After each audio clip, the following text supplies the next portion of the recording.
Hello guys, तो चलिए आज रियल नंबर वास्तविक संख्या स्टार्ट करते हैं चैप्टर, जिसका पहला क्वेश्चन है निम्नलिखित का एचसीएफ ज्ञात करें यूक्लिड विभाजन एल्गोरिथम का प्रयोग करके। तो चलिए, जब भी यूक्लिड विभाजन का एल्गोरिथम का प्रयोग करके बोलेगा हल करने के लिए, तो सबसे पहले यहाँ पे ये फॉर्मूला लगाइएगा A=BQ+R, जहाँ पे A और B जो है दो पूर्णांक दिया रहेगा और Q हो जाएगा क्यूटेंट और R हो जाएगा रिमाइंडर। तो यहाँ पर चलिए देखिए, क्वेश्चन नंबर फर्स्ट का क्या है। 135 और 225 का एचसीएफ निकालना है यूक्लिड विभाजन एल्गोरिथम का प्रयोग करके। तो सबसे पहले देखिए, यहाँ पे A मान लेते हैं 225 और B मान लेते हैं 135। तो अब चलिए A को डिवाइड करते हैं B से। तो ये देखिए क्या हो जाएगा,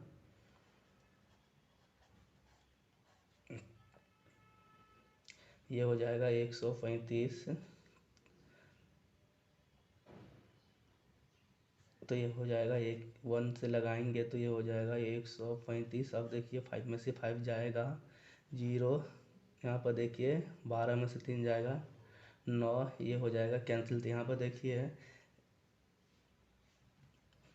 A तो A कितना है 225 इक्वल टू क्या होता है BQ। तो B कितना है 135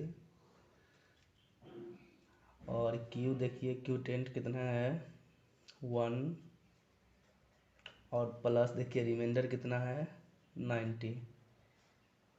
फिर देखिए अब यहाँ पे इसको मान लेंगे डिवाइजर और ये हो जाएगा 135। अब यहाँ पर देखिए 90 से 135 में लगाएंगे 1 बार में लगेगा तो ये हो जाएगा 90। अब यहाँ पर देखिए 5 में से 0 जाएगा 5 होगा, 13 में से 9 जाएगा तो ये हो जाएगा 4। तो अब देखिए यहाँ पे A= हो जाएगा 135 इक्वल टू क्या हो जाएगा, यहाँ पर देखिए B कितना हो जाएगा अब 90 और क्यूटेंट कितना है 1 और देखिए रिमाइंडर कितना बचा हुआ है 45। अब देखिए यहाँ पे अब इसको मान लेते हैं A। तो A= हो जाएगा 90। अब यहाँ पर देखिए 90 से डिवाइड करते 45 को 90 में डिवाइड करते हैं तो ये देखिए 45 दूना हो जाएगा 90। ये देखिए रिमाइंडर कुछ नहीं बचेगा। तो अब देखिए क्या हो जाएगा 45 इंटू 2 प्लस क्या होगा रिमाइंडर नहीं आएगा। तो अब देखिए ये तो मेरा नियम था यूक्लिड विभाजन बनाने का। अब इसमें एचसीएफ कौन हो जाएगा, तो यहाँ पे देखिए जहाँ पे रिमाइंडर 0 बचेगा ये बी वाला एचसीएफ हो जाएगा। तो एचसीएफ इक्वल टू क्या हो जाएगा 45। उसी तरह चलिए एक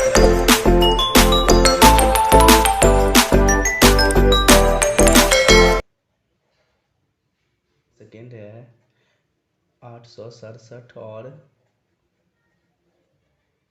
255 का एचसीएफ निकालना है यूक्लिड विभाजन एल्गोरिथम का प्रयोग करके। तो सबसे पहले देखिए जो बड़ा रहेगा उसको A मान लेते हैं। तो A= हो जाएगा 867 और B= हो जाएगा 255।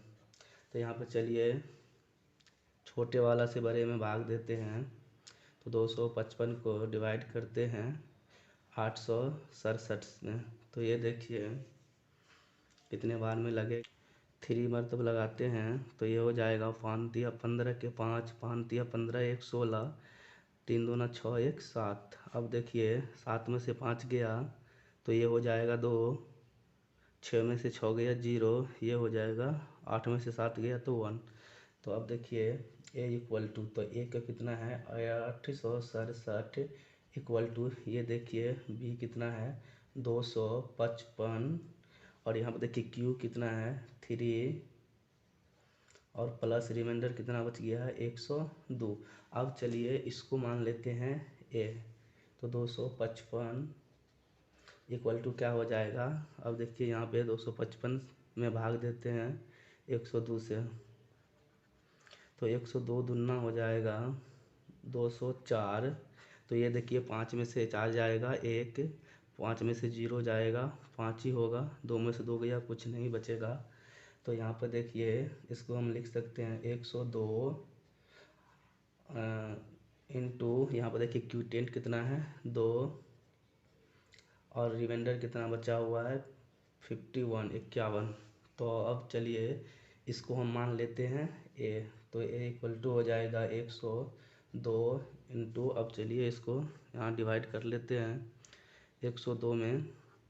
तो ये हो जाएगा 51 दूना 102, ये देखिए कैंसिल हो जाएगा।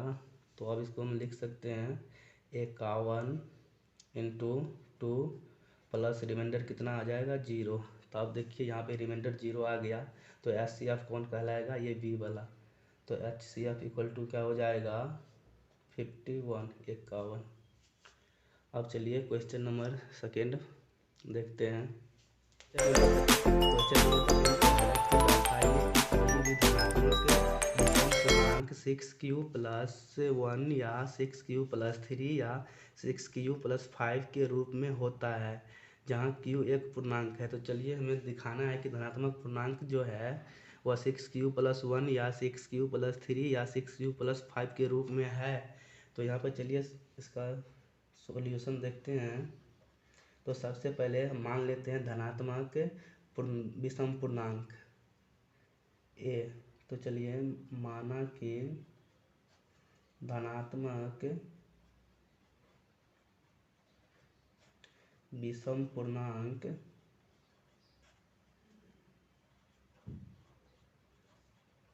Equal to A.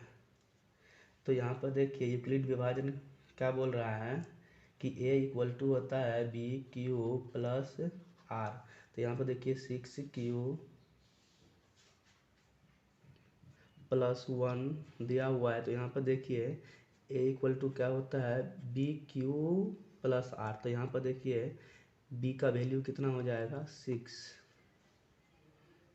B equal to हो जाएगा 6। तो देखिए हमारा आर जो है, आर क्या हो जाएगा, तो आर ये देखिए आर इक्वल टू हो जाएगा 0 से बड़ा और बी से छोटा। तो देखिए आर इक्वल टू क्या क्या हो जाएगा, बी मेरा कितना है 6 है, तो आर इक्वल टू हो जाएगा 0 1 2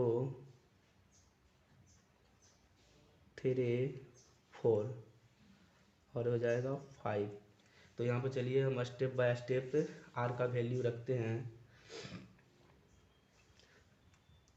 तो चलिए यहाँ पे आर स्टेप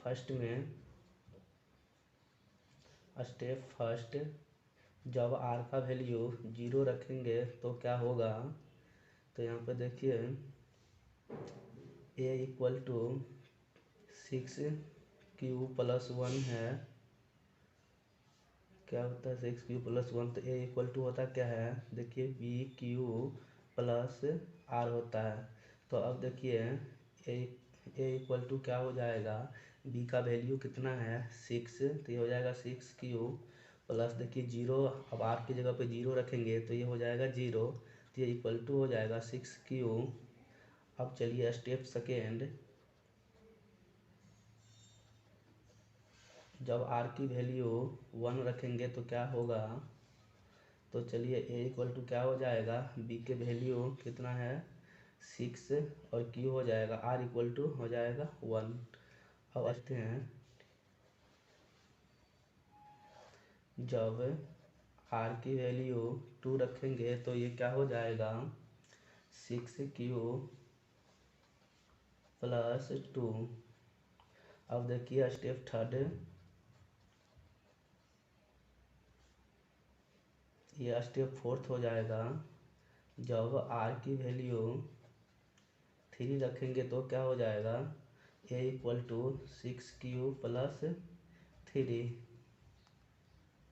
अब देखिए स्टेप 5, में जब आर की वैल्यू 4 रखेंगे तो एक इक्वेशन क्या हो जाएगा a equal to 6Q plus 4। Step 6 देखेंगे, स्टेप 6 में क्या हो जाएगा, जब आर की वैल्यू 5 रखेंगे तो ये इक्वेशन हमारा हो जाएगा 6 क्यू प्लस 5। तो आर की वैल्यू कहाँ तक था, 5 ही तक था, तो मैं 5 स्टेप तक यहाँ करके दिखा दिया हूँ। तो अब मुझे दिखाना था कि धनात्मक पूर्णांक जो है वह इसके फॉर्म में है या नहीं। तो यहाँ पर देखिए ये धनात्मक पूर्णांक क्या क्या हो जाएगा, विषम धनात्मक पूर्णांक। तो यहाँ पर देखिए विषम धनात्मक पूर्णांक एक तो हो जाएगा 6 क्यू प्लस 1 के फॉर्म में है, देखिए। और देखिए ये एक हो जाएगा 6 क्यू प्लस 3 के फॉर्म में यहाँ पे जो आया है। और एक देखिए 6 क्यू प्लस 5 के फॉर्म में आया है। तो यहाँ पर बताइए कि ये धनात्मक पूर्णांक के रूप में है कि नहीं क्यू। तो ये बोलेंगे, यहाँ पे लिखेंगे धनात्मक पूर्णांक, अतः धनात्मक पूर्णांक होगा, धनात्मक विषम पूर्णांक 6 क्यू प्लस 1, 6 क्यू प्लस 3 और 6 क्यू प्लस 5 के रूप में हो सकता है, के रूप में हो सकता है। तो अब क्वेश्चन नंबर चलिए थर्ड देखते हैं। नंबर फोर्थ देखते हैं, क्या बोल रहा है कि यूक्लिड विभाजन परिमिका का प्रयोग करके दर्शाइए कि किसी भी धनात्मक पूर्णांक का वर्ग किसी पूर्णांक m के लिए 3m या 3m प्लस 1 के रूप में होता है। तो यहाँ पर क्वेश्चन कह रहा है कि किसी भी धनात्मक पूर्णांक का वर्ग जो है वह m के लिए 3m या 3m के रूप में होता है। तो चलिए इसे दिखाएंगे। तो सबसे पहले हम यहाँ पे धनात्मक पूर्णांक जो है मान लेते हैं। तो माना कि धनात्मक पूर्णांक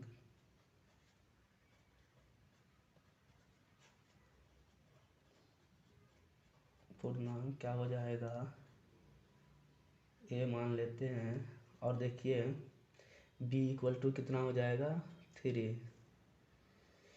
और b इक्वल टू हो जाएगा 3, क्योंकि यूक्लिड विभाजन क्या कहता है कि a इक्वल टू जो होता है वो होता है BQ प्लस R। तो यहाँ पे देखिए BQ, तो B के जगह पे कितना है 3m है, तो B के जगह पर 3 हो जाएगा। तो अब देखिए मेरा जो R का वैल्यू होगा वह कितना हो जाएगा, वैल्यू होगा वह 0 से लेकर के b से छोटा होगा। तो देखिए R मेरा 3 है, तो R इक्वल टू क्या क्या हो जाएगा 0, 1, 2, क्योंकि b से छोटा होगा तो 3 तो होगा नहीं, क्योंकि 3 से मुझे छोट लेना है। तो ये हो जाएगा 0, 1, 2। तो अब चलिए स्टेप बाय स्टेप R का वैल्यू इक्वेशन में रखते हैं, उसके बाद दिखाएंगे कि वर्गों के रूप में इतना लिखा जा सकता है कि नहीं। तो यहाँ पर देखिए स्टेप फर्स्ट में जब R की वैल्यू 0 रखेंगे तो क्या हो जाएगा, a इक्वल टू बी की वैल्यू कितना है 3, Q की वैल्यू नहीं पता है, और R की वैल्यू 0। तो ये हो जाएगा 3Q। अब चलिए स्टेप सेकेंड में जब R की वैल्यू 1 रखेंगे तो क्या हो जाएगा, a equal to 3Q plus 1। अब स्टेप थर्ड में जब R की वैल्यू 2 रखेंगे तब क्या हो जाएगा, a equal to 3Q plus 2। तो अब मुझे दिखाना है कि धनात्मक पूर्णांक का वर्ग किसी पूर्णांक m के लिए 3m या 3m प्लस 1 के रूप में होता है कि नहीं। तो चलिए स्टेप बाय स्टेप हम सबको वर्ग करते हैं। तो सबसे पहले इक्वेशन नंबर स्टेप फर्स्ट को वर्क करते हैं। तो ये देखिए a step equation step first है क्या, ए इक्वल टू 3q है। तो ये दोनों तरफ अगर वर्क करेंगे तो ये हो जाएगा ए स्क्वायर प्लस 9q स्क्वायर। तो देखिए ए स्क्वायर इक्वल टू क्या हो जाएगा, इसको हम 9 को लिख सकते हैं 3 का स्क्वायर। तो ये देखिए यहाँ पे हम मान लेते हैं 3q स्क्वायर इक्वल टू जो है वह m है, जहाँ m कोई एक पूर्णांक है, m पूर्णांक है कोई। तो ये हो जाएगा ए स्क्वायर इक्वल टू 3m, क्योंकि 3q स्क्वायर इक्वल टू माने हैं m, और क्वेश्चन में भी बोल रहा है कि m जो है जहाँ कोई एक पूर्णांक है। तो ए स्क्वायर इक्वल टू क्या हो जाएगा 3m। अब स्टेप सेकेंड को स्क्वायर करते हैं। स्टेप सेकेंड में स्क्वायर करेंगे तो स्टेप सेकेंड का इक्वेशन क्या है, ए इक्वल टू 3q प्लस 1। तो इसको हम स्क्वायर करेंगे तो ये हो जाएगा एक स्क्वायर प्लस इक्वल हो जाएगा 3q प्लस 1 का स्क्वायर। तो अब देखिए ये हो जाएगा ए स्क्वायर, इसको ए प्लस बी के होल स्क्वायर पे लिखेंगे। तो ये देखिए 3 का होल स्क्वायर हो जाएगा 9, और ये हो जाएगा क्यू स्क्वायर प्लस 2ab होता है। तो देखिए 3 दूना 6, और 6 को 1 से मल्टीप्लाई करेंगे तो ये हो जाएगा 6q प्लस 1 का स्क्वायर 1 ही होता है। तो अब चलिए यहाँ पे ए स्क्वायर इक्वल टू, सवाल में देखिए लाना है कितना 3m। तो 3 यहाँ पे 3 जो है इसमें से हम कॉमन ले लेते हैं। तो ये यहाँ पे क्या बचेगा 3q स्क्वायर प्लस ये होगा 2q प्लस ये हो जाएगा 1। तो अब देखिए इसको हम m मान लेते हैं, 3q square plus 2q equal to m, जहाँ पे m एक पूर्णांक है। तो देखिए ए स्क्वायर इक्वल टू क्या हो जाएगा 3m प्लस 1। अब चलिए स्टेप सेकेंड को वर्क करते हैं। तो स्टेप सेकेंड का इक्वेशन क्या है, ए इक्वल टू 3q प्लस 2। तो यहाँ पर देखिए ए स्क्वायर इक्वल टू, इसको जब स्क्वायर करेंगे तो ये हो जाएगा 9q स्क्वायर प्लस 3 दूना 6 दूना हो जाएगा 12q प्लस 2 का वर्ग हो जाएगा 4। तो अब देखिए ए स्क्वायर इक्वल टू क्या हो जाएगा, इसको हम लिख सकते हैं 9q square plus 12q plus 3 plus 1। इस 4 को हम लिख सकते हैं 3 प्लस 1, क्योंकि फिर ये हो जाएगा 4 ही। तो अब देखिए ए स्क्वायर इक्वल टू हो जाएगा, अब इसमें से 3 कॉमन ले लेते हैं तो ये हो जाएगा 3q square plus 4q plus 1, और ये हो जाएगा 1। अब देखिए यहाँ पे 3q square plus 4q plus 1 equal to मान लेते हैं हम m, जहाँ m क्या है पूर्णांक है कोई। तो ये देखिए ए स्क्वायर इक्वल टू क्या हो जाएगा 3m प्लस 1। तो अब देखिए यहाँ पे दोनों का वर्ग भी किए तो ये 3m प्लस 1 और 3m प्लस 1 के रूप में आता है। तो अतः लिख देंगे अतः किसी भी धनात्मक पूर्णांक का वर्ग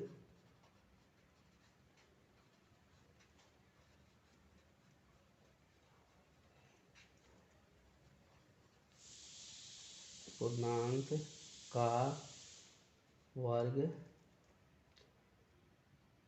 3m या 3m प्लस 1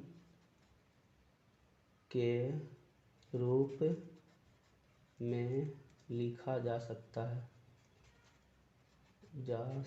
है चलिए अब क्वेश्चन नंबर 5 देखेंगे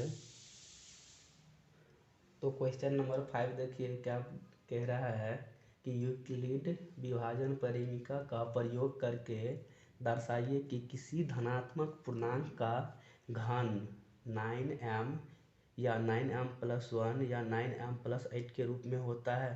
तो इससे पहले वाला जो सवाल था जिसमें वर्ग करके दर्शाना था कि ये इसके फॉर्म में आता है कि नहीं, अब घन करके दिखाना है कि 9m या 9m+1 या 9m+8 के रूप में होता है कि नहीं। तो चलिए इसका सॉल्यूशन देखते हैं। सबसे पहले धनात्मक पूर्णांक जो है इसको हम मान लेते हैं, माना कि धनात्मक पूर्णांक मान लेते हैं a। अब यहाँ पे देखिए b क्या हो जाएगा, 9 हो जाएगा। तो यहाँ पे देखिए क्योंकि यूक्लिड विभाजन कहता है a = b/q+r। तो यहाँ पे देखिए q के जगह पे कितना है 9। तो अब देखिए यहाँ पे जो 9 b लेंगे तो अब जो मेरा r का वैल्यू हो जाएगा ये 9 तक हो जाएगा। ये तो 9 स्टेप में फिर जाके बनेगा। तो यहाँ पे हम एक कोई एक्स्ट्रा नॉलेज लगाते हैं जो किसी भी टेबल में 9 आता हो। तो देखिए 3 का टेबल में 9 आता है तो इसको हम b के जगह पे जो है 9 नहीं लेके 3 ले लेंगे और तब मुझे दिखाना है कि ये इसका जो घन है 9m+1 या 9m+8 के रूप में होता है कि नहीं। यहाँ तो चलिए अब जो b का वैल्यू हो जाएगा वो 9 नहीं लेंगे 3 लेंगे। तो r क्या हो जाएगा मेरा 0 1 2। यहाँ पे 9 हम इसीलिए नहीं लिए क्योंकि r का वैल्यू ये 9 हो जाता, 9 तक होता तो ये बहुत बड़ा स्टेप हो जाता, इसीलिए यहाँ पे एक्स्ट्रा कुछ सोचे हैं जो 3 का टेबल में 9 आता है। तो अब देखिए स्टेप फर्स्ट में जब r की वैल्यू 0 रखेंगे तो क्या होगा, a क्या होता है b/q+r। तो देखिए a क्या हो जाएगा, b का वैल्यू कितना है 3। अब यहाँ पे 9 नहीं देखेंगे 3 लेके चलेंगे तो b का वैल्यू हो जाएगा 3q+r = 0। तो ये हो जाएगा 3q। अब स्टेप सेकेंड में देखते हैं, जब r की वैल्यू 1 रखेंगे तब क्या होगा, a = 3q+1। अब देखिए स्टेप थर्ड में r की वैल्यू 2 रखेंगे तब क्या हो जाएगा, a = 3q+2। तो अब चलिए इसको घन करके दिखाना है कि 9m या 9m+1 या 9m+8 के रूप में होता है कि नहीं। तो चलिए अब घन करते हैं। तो घन का मतलब होता है q, जैसे कि a का घन, तो h का मतलब हो जाएगा a⁻q। तो अब चलिए स्टेप फर्स्ट को घन करते हैं। तो ये हो जाएगा अगेन स्टेप फर्स्ट को क्या करते हैं घन करेंगे तो ये हो जाएगा a/q = इधर 3 का q करेंगे तो ये हो जाएगा 3 का q हो जाएगा 27 और q का q। तो इसको देखिए अब हम लिख सकते हैं a/q = देखिए क्वेश्चन में लाना क्या है 9m, तो यहाँ पर 9 कॉमन ले सकते हैं और ये हो जाएगा 3q। तो इसको यहाँ पर देखिए 3q = मान लेते हैं m, जहाँ पे m कोई पूर्णांक है।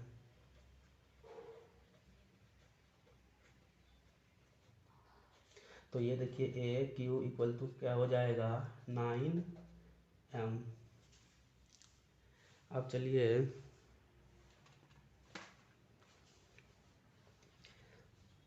स्टेप सेकेंड को q करते हैं। तो स्टेप सेकेंड का इक्वेशन क्या है, a = 3q+1। तो इसको चलिए q करते हैं। तो का क्यू प्लस ये हो जाएगा 3q प्लस 1 का होल क्यू। तो चलिए अब इसको यहाँ करते हैं।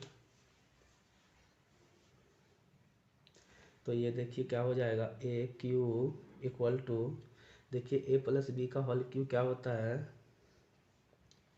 ये होता है ए क्यू, तो ये हो जाएगा 27 ओ वाई 27 क्यू का होल क्यू प्लस, अब देखिए यहाँ पे पहले लिख देते हैं, देखिए ए प्लस बी का जो है वो होल क्यू क्या होता है, a cube plus 3a² b plus 3ba² plus a cube. तो देखिए ए का क्यू इतना हो जाएगा, अब प्लस 3 इंटू ए का स्क्वायर, तो 3 का स्क्वायर कितना हो जाएगा 9 क्यू का स्क्वायर इंटू बी कितना है 1। अब चलिए प्लस 3 बी कितना है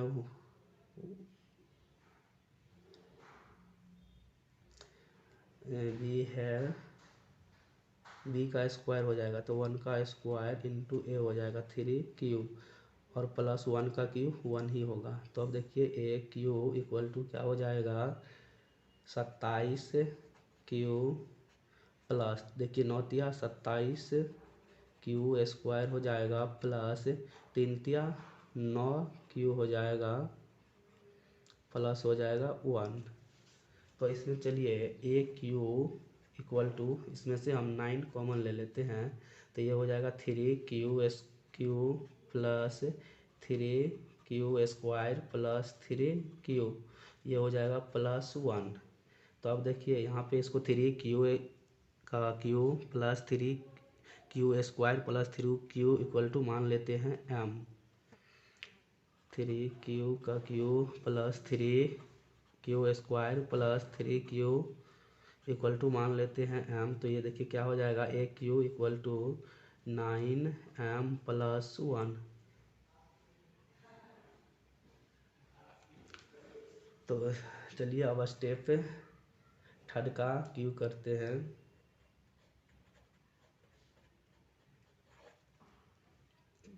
स्टेप थर्ड का इक्वेशन देखिए क्या है, ए इक्वल टू 3q प्लस 2, तो ये देखिए ए का क्यू प्लस 3q प्लस 2 का ये हो जाएगा होल क्यू। तो फिर देखिए वही हो जाएगा ए क्यू 3 ए का क्यू हो जाएगा 27 क्यू का क्यू प्लस, यहाँ पर देखिए सिर्फ 1 के जगह 2 आ जाएगा, तो ये हो जाएगा 9 तिया 27 दूना हो जाएगा 54 क्यू स्क्वायर और ये हो जाएगा प्लस, यहाँ पर देखिए 1 का जगह क्या हो जाएगा 2 हो जाएगा, तो ये हो जाएगा 3 और 2 का बर हो जाएगा 4, तो 4 तिया 12 और तिया कितना हो जाएगा 36 क्यू प्लस ये हो जाएगा 1। तो यहाँ पे भी देखिए ए क्यू इक्वल टू क्या हो जाएगा, यहाँ पे 9 कॉमन ले लेते हैं, तो ये हो जाएगा 3q प्लस ये हो जाएगा 6q² प्लस ये हो जाएगा 4q, ये हो जाएगा प्लस 1। तब देखिए ए क्यू इक्वल टू इसको हम मान लेते हैं m, तो ये हो जाएगा 9m प्लस 1।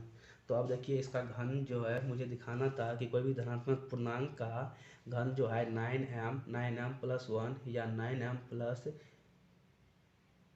8 के रूप में होता है या नहीं। ये 2 का जो क्यू होगा वो हो जाएगा 8, यहाँ पे गलती हो गया था, 2 का क्यू क्या हो जाएगा 8। तब देखिए यही दिखाना भी था कि किसी भी धनात्मक पूर्णांक का घन जो है 9m प्लस 1 या 9m प्लस 8 के रूप में होता है कि नहीं। तो यहाँ पर देखिए फर्स्ट स्टेप में निकाले तो 9m आया, उसके बाद देखिए सेकेंड स्टेप में जो निकाले तो वो 9m प्लस 1 के रूप में आया और थर्ड स्टेप में भी निकाले तो ये 9m प्लस 8 के रूप में आया। तो इसका मतलब है कि किसी भी धनात्मक पूर्णांक का घन जो है इतना के रूप में हो सकता है। तो यहाँ पे लिख देंगे हम, चलिए यहीं पे लिख देते हैं। तो अतः किसी भी धनात्मक पूर्णांक का घन जो है 9m प्लस 1 या 9m प्लस 8 के रूप में लिखा जा सकता है।